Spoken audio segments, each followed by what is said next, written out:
যে যুগে যুগে আল্লাহ রাব্বুল আলামিন অসংখ্য অগণিত কওমদেরকে যারা আল্লাহ রাব্বুল আলামিনের অবাধ্য হয়েছে, এই অবাধ্য কওমদেরকে শাস্তি দেওয়ার জন্য কখনো কখনো আল্লাহ রাব্বুল আলামিন জিবরিল আলাইহিস সালাতু ওয়াস সালামকে হুকুম করেছেন। জিবরিল আলাইহিস সালাতু ওয়াস সালামের প্রধান কাজ হলো আল্লাহ রাব্বুল আলামিনের বাণী নবী রাসূলদের নিকটে পৌঁছে দেওয়া।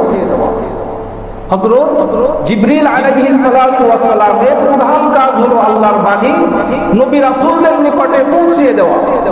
এবং আরেকটি দায়িত্ব হযরত জিবরিল আলাইহিস সালাতু ওয়াস সালামকে আল্লাহ তাআলা দিয়েছিলেন যে কোন জাতি কোন কওম যদি অবাধ্য হয় ওই কওমকে শাস্তি দেওয়ার জন্য আল্লাহ রাব্বুল আলামিন জিবরিল আলাইহিস সালাতু ওয়াস সালামকে পাঠিয়েছেন। যেই জাতি আল্লাহ রাব্বুল আলামিনের অবাধ্য হয়ে গিয়েছে, কেমন অবাধ্য যে তারা আল্লাহ রাব্বুল আলামিনকে স্বীকার করত না, তারা এমন পাপাচারে লিপ্ত হয়েছিল যেই পাপাচার দুনিয়ার ইতিহাসে আর কখনো কোনো মানুষ করেনি। একটা সময় আল্লাহ রাব্বুল আলামিন তাদেরকে আযাব দিয়ে ধ্বংস করে দেওয়ার সিদ্ধান্ত নিলেন। আল্লাহ রাব্বুল আলামিন হযরত জিবরিল আলাইহিস সালাতু ওয়াস সালামকে আল্লাহ তাআলা পাঠালেন।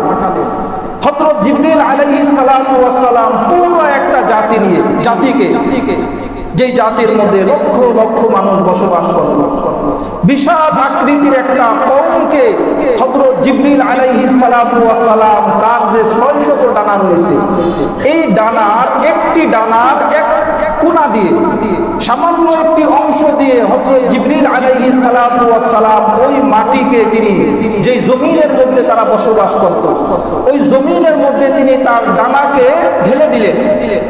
ডানাকে তিনি ভিতরে দিয়ে জমিনের মধ্য দিয়ে হযরত জিবরিল আলাইহিস সালাতু ওয়াস সালাম ওই জমিনকে উঠিয়ে ফেললেন।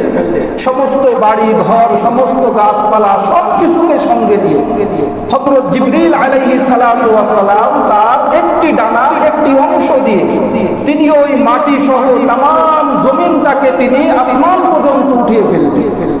আসমান পর্যন্ত উঠানোর পরে ওই জমিনটাকে তিনি উল্টা করে আল্লাহ রাব্বুল আলামিনের নির্দেশে তিনি ছেড়ে দিলেন।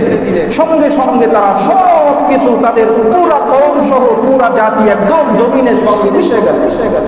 আল্লাহ রাব্বুল আলামিন জিবরিল আলাইহিস সালাতু ওয়াস সালামকে এমন শক্তি আল্লাহ তাআলা দান করেছিলেন। দেখেন তো যেটা আমি বোঝাতে চাচ্ছি যে আল্লাহ রাব্বুল আলামিন হযরত জিবরিল আলাইহিস সালাতু ওয়াস সালামের শক্তি কেমন, তার পাওয়ার আল্লাহ রাব্বুল আলামিন কেমন পাওয়ার তাকে আল্লাহ তাআলা দান করেছেন যে তার ৬০০ ডানার একটি অংশ দিয়ে একটি কোণা দিয়ে তিনি পুরো একটা জাতিকে আসমান পর্যন্ত নিয়ে তাদেরকে ধ্বংস করে দিলেন। যার একটি ডানার এত শক্তি, তার ৬০০ ডানার পুরো শক্তিটা তাহলে কেমন? একটা ডানার যে শক্তি থাকে, আমাদের হাতের আঙুলের যে শক্তি থাকে, এই আঙুলের শক্তির থেকে কিন্তু আমাদের হাতের শক্তি অনেক বেশি, অনেক গুণ বেশি। হযরত জিবরিল আলাইহিস সালাতু ওয়াস সালামের যে ডানা, এই ডানার থেকে তাহলে তার হাতের শক্তিটা কত বেশি। এই জিবরিল আলাইহিস সালাতু ওয়াস সালামের হাতের থেকে তার পুরো বডির শক্তি তাহলে কত বেশি। সুবহানাল্লাহ, একটু চিন্তা করলে বোঝা যাবে যে আল্লাহ রাব্বুল আলামিন আল্লাহ তাআলা এই ফেরেশতাদেরকে আল্লাহ তাআলা কেমন শক্তি দিয়ে আল্লাহ রাব্বুল আলামিন সৃষ্টি করেছে, কেমন পাওয়ার আল্লাহ রাব্বুল আলামিন এই ফেরেশতাদেরকে আল্লাহ রাব্বুল আলামিন দান করেছেন। দেখেন এই ফেরেশতাদের মধ্যে একজন রয়েছে হযরত আজরাইল আলাইহিস সালাতু ওয়াস সালাম। আল্লাহ তাআলা কোরআনে কারীমের মধ্যে মালাকুল মউত বলেছেন, যার কাজ হলো মানুষের রূহকে কবজ করা। মালাকুল মউতের কাজ কি বলেন তো? মানুষের রূহকে কবজ করা। এটা তো আমরা কেউ অস্বীকার করতে পারবো না, কারণ আমাদের চোখের সামনে আমাদের পিতামাতা চলে যাচ্ছে, আমাদের দাদা দাদি চলে গিয়েছে, আমাদের সন্তানেরা আমাদের চোখের সামনে চলে যায়। কারণ আমাদের মৃত্যু হয় আল্লাহ রাব্বুল আলামিন যখন হুকুম করেন হযরত মালাকুল মউত, তখন আমাদের শরীর থেকে আমাদের রূহকে নিয়ে যায়। এই রূহকে নেওয়ার দায়িত্ব আল্লাহ রাব্বুল আলামিন হযরত আজরাইল আলাইহিস সালাতু ওয়াস সালামকে তিনি দান করেছেন। এই আজরাইল আলাইহিস সালাতু ওয়াস সালামের ক্ষমতা কেমন দেখেন। মানুষের শরীরের পুরো বডির মধ্যে কিন্তু রূহ রয়েছে।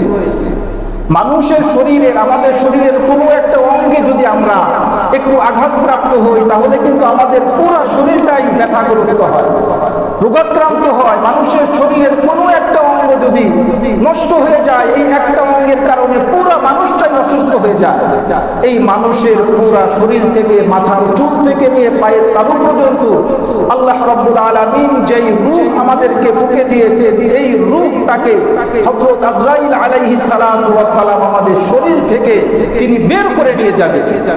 হযরত মূসা আলাইহিস সালাতু ওয়াস সালামকে জিজ্ঞাসা করা হয়েছিল, আল্লাহর পয়গম্বর যখন ইন্তেকাল করার পরে তাকে একজন স্বপ্নে দেখে তাকে জিজ্ঞাসা করেছিল, আল্লাহর পয়গম্বর আপনার তো ইন্তেকাল হয়েছে, আপনার ইন্তেকালের সময় আপনি কি কোনো কষ্ট অনুভব করেছেন?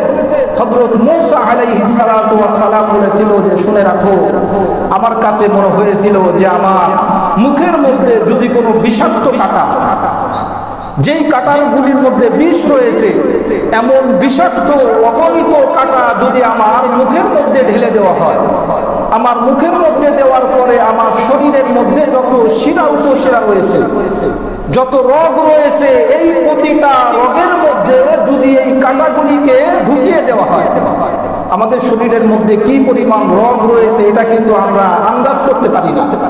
যারা ডাক্তারি করেছেন, যারা ডাক্তার, তারা জানেন যে মানুষের শরীরের মধ্যে প্রত্যেকটা অঙ্গের মধ্যে কি রয়েছে, রোগ রয়েছে। হযরত মূসা আলাইহিস সালাতু ওয়াস সালাম বলেন যে প্রতিটা শিরা উপশিরার মধ্যে এই কাঁটাকে ঢুকিয়ে দেওয়া হলো। আমার মনে হয়েছিল মৃত্যুর সময় যে আমার শরীরে প্রত্যেকটা শিরা উপশিরার মধ্যে এই কাঁটাকে ঢুকিয়ে দেওয়া হলো। এই কাঁটাকে ঢুকিয়ে দেওয়ার পরে একজন শক্তিশালী, যার শক্তি অনেক বেশি প্রখর, এমন একজন শক্তিশালী ব্যক্তি সমস্ত কাঁটাগুলিকে একসঙ্গে সজোরে টান মারলে যেই পরিমাণ কষ্ট হয় মৃত্যুর সময় আমার তার থেকে আরো বেশি কষ্ট আমি অনুভব করেছি। আল্লাহু আকবার। তাহলে মৃত্যুটা কতই ভয়ঙ্কর। মৃত্যু আমাদের প্রত্যেকের আসবে, এই মৃত্যু থেকে আমরা কেউ বাঁচতে পারবো না। হযরত আজরাইল আলাইহিস সালাতু ওয়াস সালামকে এই দায়িত্ব দিয়েছেন যে যখন তার নির্দিষ্ট সময় আসবে তখন তুমি তার নিকটে যাবে এবং তার রূহটাকে তুমি বের করে আনবে।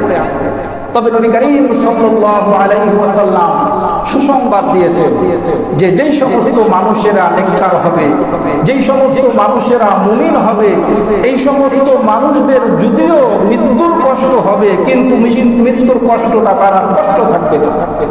ওই সমস্ত মানুষদের মৃত্যুর কষ্টটা কেমন যেন আনন্দে রূপান্তরিত হয়ে যাবে। কেননা ওই সমস্ত মানুষদের যখন মৃত্যু আসবে তার চিন্তা চেতনা থাকবে যে দুনিয়া তো কিছুই না, দুনিয়ার থেকে আমি এমন একটি জায়গায় যাচ্ছি যেই জায়গা দুনিয়ার থেকে লক্ষ কোটি কোটি গুণ উত্তম, যেই জায়গার সঙ্গে কোনো তুলনা চলে না। দুনিয়ার নিয়ামত তো কোনো নিয়ামতই না। আমি এমন একটি জায়গায় যাচ্ছি যেই জায়গার নিয়ামতের কোনো শেষ হবে না, যেই নিয়ামত কখনো কোনো চোখ দেখেনি, যেই নিয়ামত কখনো কোনো অন্তর দ্বারা কোনো মানুষ কল্পনাও করতে পারেনি, এমন একটি নিয়ামতের জগতে, এমন একটি জান্নাতের জগতে আমি প্রবেশ করতেছি।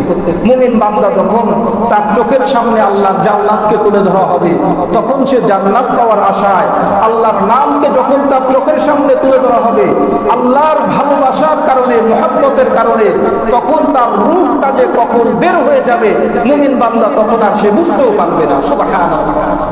এজন্য আমি যে আলোচনা করতেছিলাম যে আল্লাহ রাব্বুল আলামিন এই ফেরেশতাদেরকে সৃষ্টি করেছেন। এই ফেরেশতাদের মধ্যে দুইজন প্রধান ফেরেশতা হযরত ইসরাফিল, হযরত আজরাইল আলাইহিস সালাতু ওয়াস সালাম এবং হযরত জিবরাইল আলাইহিস সালাতু ওয়াস সালামের আলোচনা করলাম। আল্লাহ রাব্বুল আলামিন আমাদেরকে বুঝার তৌফিক দান করেন, আমরা যেন ফেরেশতাদের প্রতি পরিপূর্ণ বিশ্বাস স্থাপন করতে পারি। আল্লাহ রাব্বুল আলামিন আমাদের প্রত্যেককে সেই তৌফিক দান করেন। আমিন। ওয়া আখিরু দাওয়ানা আলহামদুলিল্লাহি রাব্বিল আলামিন।